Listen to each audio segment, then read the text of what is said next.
Doodly do. Welcome, ladies, gentlemen, and everyone else to the Fashionably Late review of The Forgotten City. We are always fashionably late, but we still have some words about games. I am your host for this episode, David Mark Moody, the glorious one, and joining me as always is my fabulous co-host, the glorious Amy Kate Alexander. How are you doing? Salve, friend. That's really What? funny. That's really funny when you play the game, trust me. Okay. The people who have played The Forgotten City, who have clicked this video, who saw me say that, will be like, see what you did there. And I'm like, yeah, you did. That one was for you. For them. Great.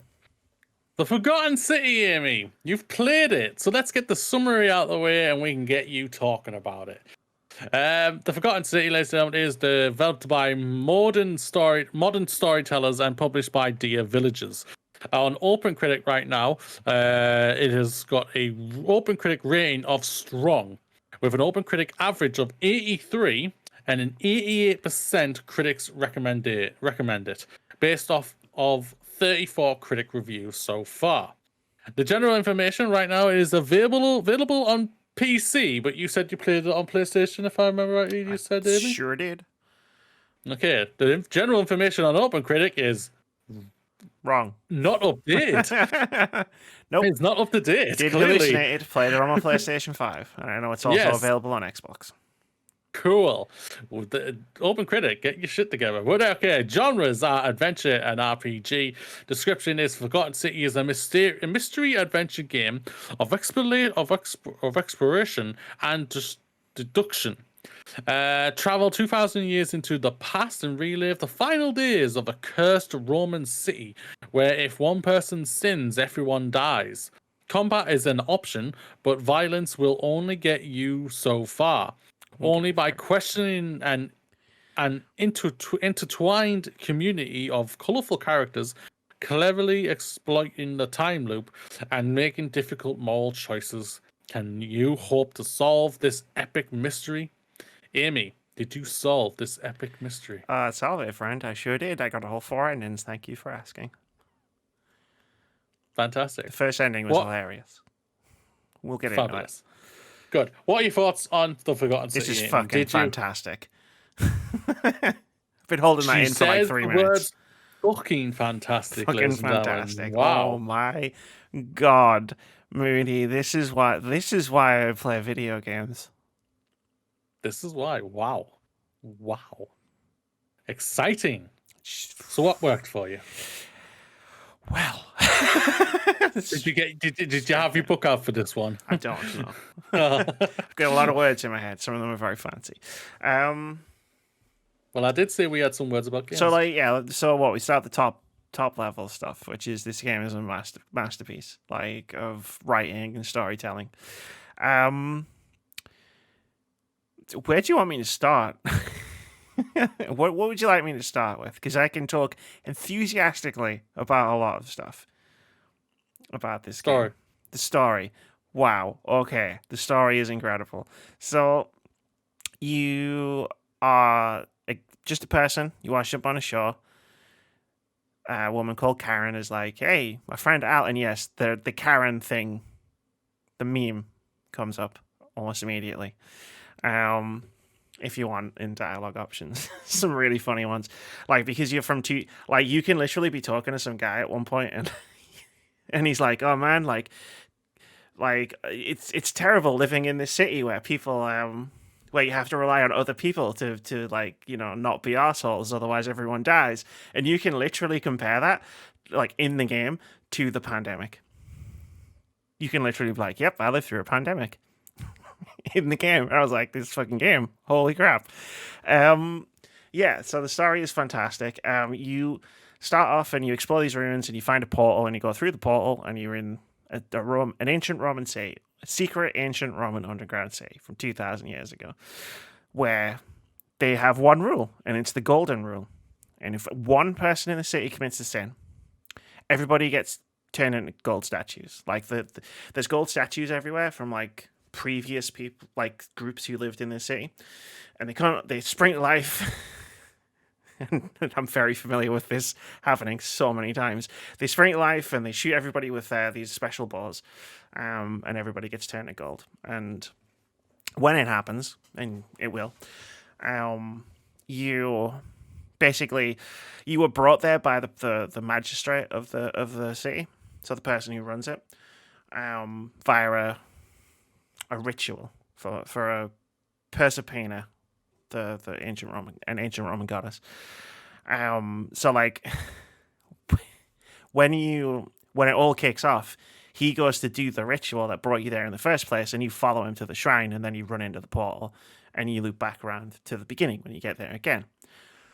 Which is why Salve Friend is funny, because literally there's a Galerius, one of the characters that's standing outside the shrine, and every time you exit the shrine, you can't avoid talking to him, and he turns around and he's just like, Salve Friend. You just walked out of a shrine with how did you get here? You're dressed really funny. That's a weird name. You've got a weird accent, like because you do from 2,000 years in the future. And that's sort of like the basic sort of like skeleton of it. So you're brought there because someone broke the golden rule. This guy, Of course they did. This guy did the ritual that he found out about, and it brought you here. And your objective is to figure out how the golden rule was broken and to stop it happening. And essentially, your first objective is to create a time paradox. Now, if you're like me and you're a sci-fi nerd and you really think about what that guy just said to you, there's a very easy solution to create a time paradox. And we just recorded the Death Star episode, which came out probably a couple of days ago, where I talked about one of the things that makes Death Star great is you think of something and you go, what happens if I do this? Yeah. And I'm not going to say what you do to create a time, the really easy way to create a time paradox in this scenario. But like, if you're like me, I've already given you all of and you can do that. And that's the first ending of the game. And everybody's really mad at you because you created a time paradox. But people not angry at you. But I don't think that's what they meant. But like, it is really funny when you do it. Because it's like one of those things where I was like, wait, I can create a time paradox really easily if I just do this. And then I did it. And then I was like, I did it. I finished the game. Finished it. Oh, it's so good. Like, the way you interact with the story is you have to learn about the characters. There's 20 characters, I think. 23 characters living in this city. And you have to just learn about them. You have to talk to them.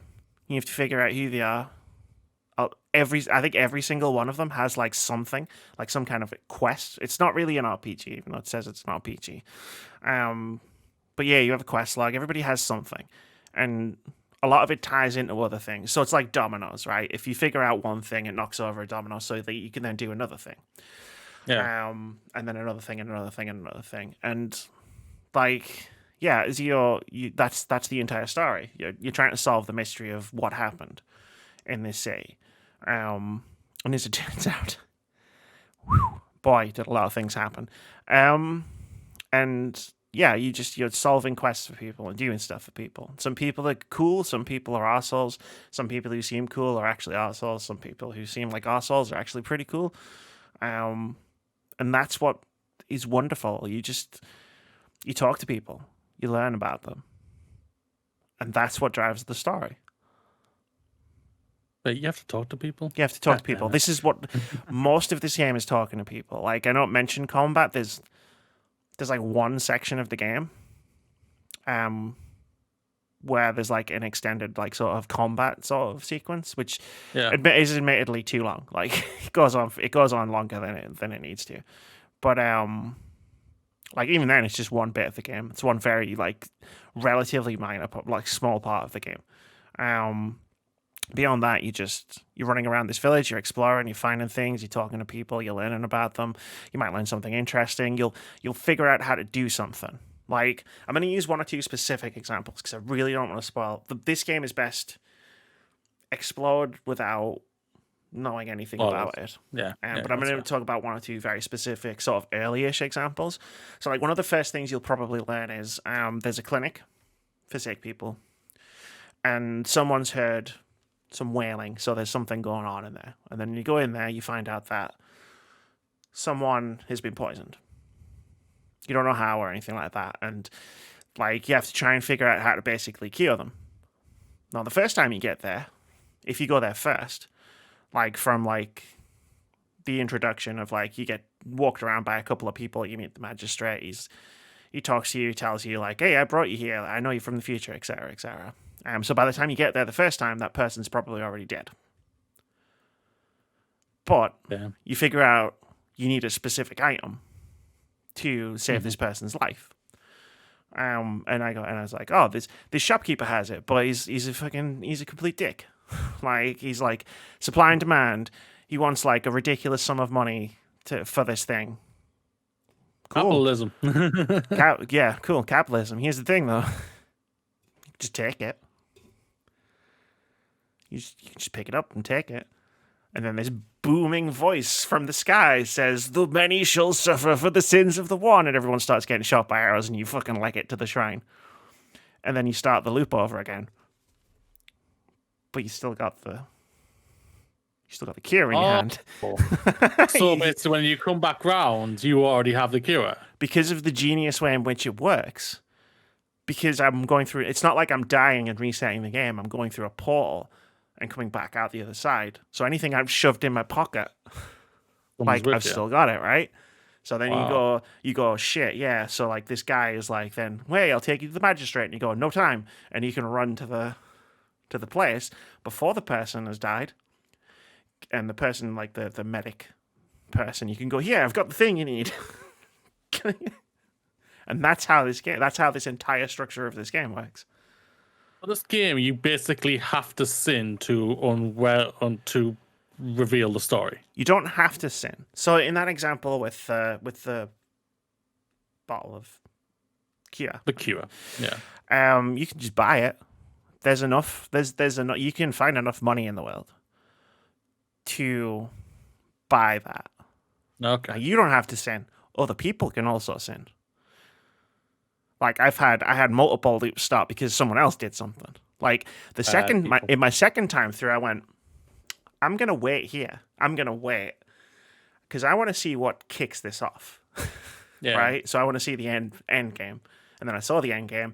The voice went, brah, and then everything started going to shit, and it's like, great, I'm gonna run now. Like, what was funny was, it was like, I could see it about to happen, and I was like, just edging my way closer to, like, the door. I was like, I'm gonna need to run here, like, in a minute, because I can see what's about to happen. And it's so cool, but the writing is great. Like, the characters are fantastic. All of them. They're so well written, the voice acting's phenomenally good.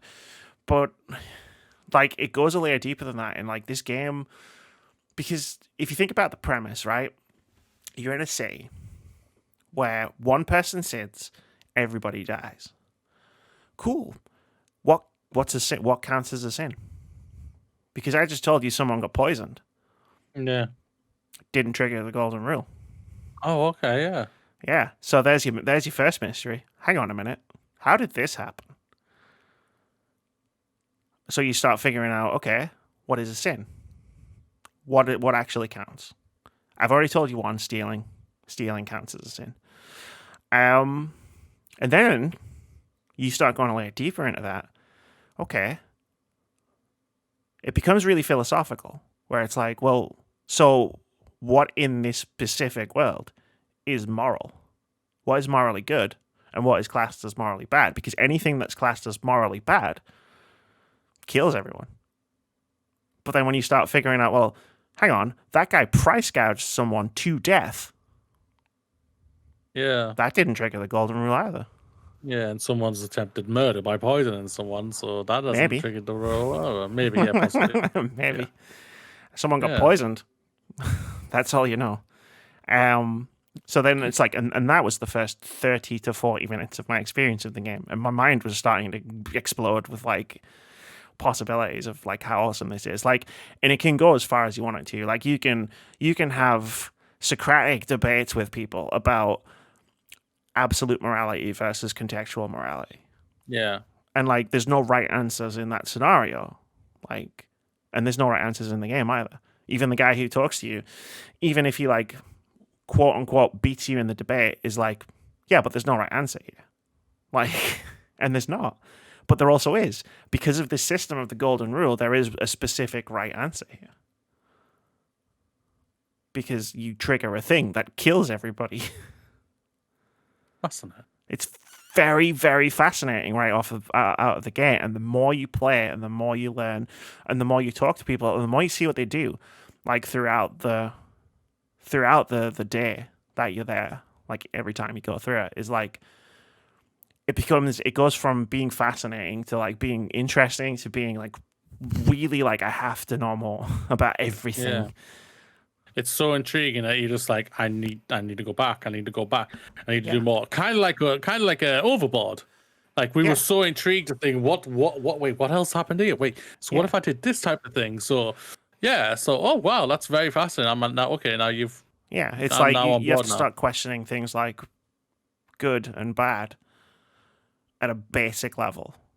Yeah, and it's wonderful to just play it all the way through and see how these things interact with each other and how which certain actions trigger what other actions triggered like certain reactions and stuff like that. And it's like you end up just thinking, okay, like that didn't do anything. That didn't do what I thought it was going to do, right? Like, so hang on. Yeah. Like I've now like got a new vector into the world. Like, oh no, the golden rule's been triggered. But wait, what if I just steal everything on the way out? Because it doesn't matter. Like the golden rule, you can't trigger it twice. Like I could just start and I did. I'm not gonna lie, I did that. I started running and I just started taking things, like because I was like, well, it's already fucked, and I'll have all this stuff when I get back to the beginning of the loop, and I'll be able to use that stuff in the next loop to help even more people. So then that feeds into the question of morality, right? Where it's like, well, hang on, was that moral? I mean, definitely wasn't. But in this context, like, I kind of cheated morality. Yeah, you did, yeah.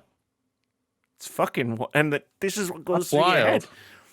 And you're playing this game. You're just playing this, like, very kind of simple mystery game. Yeah. That is wild as hell, I won't lie. Okay, I haven't really asked a lot of questions there. No, sorry, you asked the Oh. story. To be fair, like this game is like 75% story and interacting with characters. Like the one thing I will say is what's cool from mechanically, is so the guy who you meet at the first is called Galerius. He's great. I love him so much.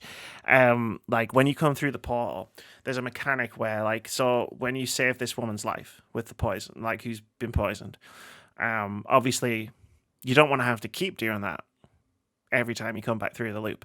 So like when you do something like that, when you solve, they're called leads. When you solve a lead, you can just tell him, he'll go, "Oh, salve, friend. What are you doing here?" And sometimes like if you've taken a lot of damage, he'll comment on it. Quite funny. He's like, "Well, why do you look like you just lost a fight with a gladiator?" Oh, hilarious. But like you could just go, "No, there's no time. Take this cure to Lucretia so she can give it to Yulia."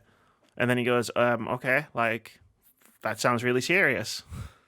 And he'll run off and do it. So you can, as you solve things, he'll run off and do them for you in future loops, so you don't have to keep redoing. So once you've completed something, you don't have to keep recompleting it. Oh, you mean, yeah. That's really kind of. So it's really good mechanically. And then like, but if once you do it, you can talk to him, and then you can be like, he'll be like, "How did you know all that?" And you'll be like, "I'm stuck in a time loop, mate." And then he goes, "Yeah, I suppose that is the only way you could possibly know all of this." And then you can have a really awesome conversation about being stuck in a time loop with a guy from Rome 2,000 years ago. That's really, really canny. I'm not gonna lie. That's funny as hell.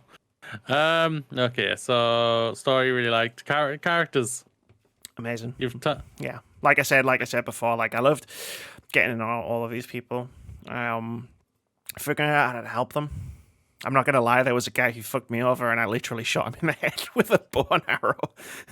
Like, he fucked me over and then I came out of the loop after I'd done the thing, got out, and then the loop restarted, and then I literally walked out. Galerius was like, "Salve, friend," and I went, "No, I didn't even give him all the stuff to do. I just went, shut up. And I walked down to the thing and I looked at him and I went, you piece of shit. I just shot him in the head. And then Why ran weren't back you to streaming this? start loop again. I didn't know, Moody. I I- thought I I didn't lost know how some- amazing this game was going to be. I thought it was going to be pretty cool. And I was like, this game is fucking great. But yeah, like I loved learning about the characters and like interacting with them. They're so interesting because of everything about the situation that they find themselves in and the stuff we've talked about morality and stuff like that. Like it makes the characters really interesting as well. They're all very deep. They all have great backstories. They're all very different from one another. The world itself as well, and the characters and everything, and like how they act and how they behave, and the world and how it looks and stuff. Like the developers consulted with actual like archaeologists, and historians, so the world is incredibly authentic to ancient Rome and other cultures. Minor That's spoilers. That's good. Yeah, yeah. You want the authenticity, don't you? So towards great. you need the research on it. So they've obviously done the research. So mad shout out to for them and everything. Yeah. Oh. Great story, great characters. What didn't work? He said the combat was a little iffy. The combat's iffy. Like it's not great. Like, because you do get you can get access. In fact, if you want to find all the endings, you will get a bow and arrow. At some point, like figuring out how to get it is part of like the whole cause and effect thing. So you will get one. It's not great. Like, again, combat is not a big part of this game because if you shoot anyone in the village, guess what? Guess what happens? But like there are moments where you can't fight and you do need to fight. And I wouldn't even say it's passable. It's something that you grin and bear, right? And then you get past it, and then you don't really have to do it again. In fairness, it's just one sort of section of the game, which is good. But it's not fantastic. You can bring a gun. From the future. So one of the things you could do when you create a character is you pick a class, sort of. Like, it's not an RPG. You can basically pick a background, which gives you a minor advantage in the world. So I picked archaeologist, which gave me an insight into like ancient Rome and other cultures, which basically just let me have a couple of extra dialogue options here and there, where I could be like, oh, I know this. You could be a soldier who can bring a gun with 10 bullets, and you will never get any more bullets because you're in ancient Rome. So you can bring a gun with you, and create a paradox really easily if you have a gun. Like you can do it within the first 30 minutes. Again, anyone who was listening to what I was saying in the intro knows exactly how, and like knows about like sci-fi shit will know exactly how to create a paradox almost instantly. And then there's a couple of other ones where it's like you can start as someone who can take more damage. And there was another one. I don't forget what it did though. Because like I saw the archaeologist option and I was just like, this is going to be a game where I mostly talk to people. I'm going to pick the one that gives me extra talky points. But that's it. Like you don't level anything up or anything like that. You get this one advantage and then that's it. That's how it affects the game. That's great. It's pretty cool. Yeah, and then you're asking me about the combat because, you can bring a gun. The gun's fine. The bow and arrow's not great. You can kick. You can, like, do a kick on enemies. But it doesn't really... like, it sometimes felt like it wasn't really doing anything. So, yeah, it is a bit ropey, but it's a very, very small part of the experience. Very good. Final thoughts. This game is amazing.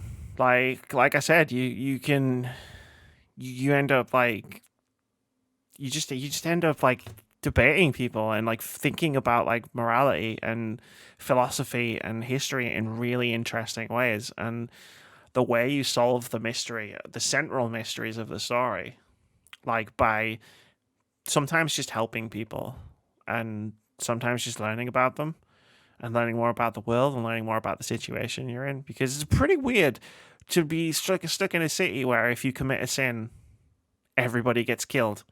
And this has happened before. It clearly has because there's golden statues everywhere. Yeah, yeah.